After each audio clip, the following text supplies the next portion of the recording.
이재명 더불어민주당 대표가 2월 10일 국회 교섭단체 대표연설에서 국회의원 국민소환제 도입을 제안하자 국민의힘 의원들은 즉각적인 반응을 보였습니다.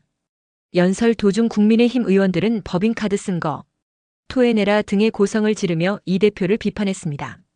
이 대표는 이에 대해 잠깐만 기다려달라. 품격을 좀 지켜달라고 응수하며 연설을 이어갔습니다. 국회의원 국민소환제란 국민이 직접 국회의원을 소환 즉 임기 중에 파면할 수 있도록 하는 제도입니다.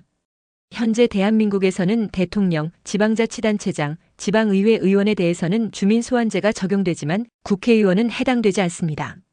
즉 국회의원은 임기 4년 동안 범죄를 저지르거나 부적절한 행위를 해도 탄핵되거나 의원직을 상실할 법적 요건을 갖추지 않는 이상 국민이 직접 파면할 방법이 없습니다.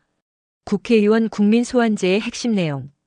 국민이 직접 국회의원의 해임 여부를 결정할 수 있음. 일정 수 이상의 국민이 서명하여 소환 투표를 청구하면 국민투표를 통해 해당 국회의원의 파면 여부가 결정됨. 주민소환제와 유사한 방식. 지방자치단체장 및 지방의원의 경우 일정 비율 이상의 유권자가 서명하면 소환 투표가 가능함.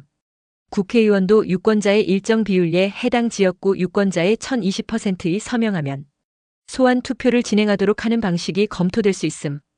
현재 국회의원 국민소환제는 법으로 보장되지 않음. 국회의원에 대한 국민소환제 도입은 여러 차례 논의됐지만 국회에서 법안이 통과된 적은 없음. 일부에서는 국회의원의 독립성을 침해할 수 있다는 반대 의견을 내고 있음. 국회의원 국민소환제 도입 논의는 꽤 오래전부터 나왔습니다. 본격적으로 논의된 시점을 정리하면 다음과 같습니다. 국회의원 국민소환제 논의 역사.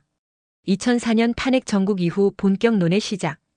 2004년 노무현 대통령 탄핵소추 사건 이후 국회의원들의 책임성을 강화해야 한다는 주장이 나오면서 국민소환제 논의가 본격화됨. 당시 열린우리당연 더불어민주당의 전신과 일부 정치권에서 도입을 주장했으나 국회에서 통과되지 못함. 2012년 19대 국회에서 다시 논의.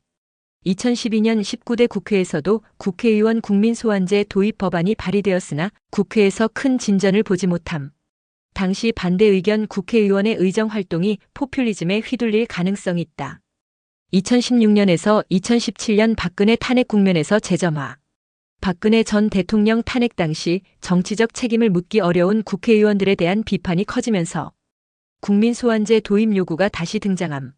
그러나 국회 논의 과정에서 제대로 추진되지 못함. 2020년 21대 국회에서 법안 발의. 2020년 6월 국민의힘 하태경 의원이 국회의원 국민소환제 법안 발의. 같은 해 7월 더불어민주당 박주민 의원도 유사한 법안을 발의. 하지만 이후 논의가 제대로 진행되지 않으며 자동 폐기됨. 2022년에서 2023년 정치 불신 커지면서 여론 재점화. 2022년 윤석열 정부 출범 이후 여야 갈등이 심해지면서 국민의원 국민소환제 도입에 대한 관심이 다시 높아짐. 2023년에는 시민단체와 일부 정치권에서 국회의원의 책임을 강화해야 한다며 제도입 요구. 2024년에서 2025년 이재명 대표의 공식 제안. 2025년 2월 10일 이재명 더불어민주당 대표가 국회의원 국민소환제 도입을 공식 제안하면서 다시 논란이 됨. 왜 계속 도입이 안 되었을까? 정치권의 반대 여야 모두 의원들이 직접적인 영향을 받기 때문에 적극 추진하지 않음. 입법 과정에 난항 헌법 개정이 필요하다는 의견도 있고 법안 통과 자체가 쉽지 않음. 포퓰리즘 우려 일부에서는 정책적 판단이 아니라 인기 여부로 의원을 소환하는 문제가 발생할 수 있다고 주장. 이처럼 국회의원 국민소환제는 20년 넘게 논의되어 왔지만 실제 도입된 적은 없고 매번 무산되었습니다.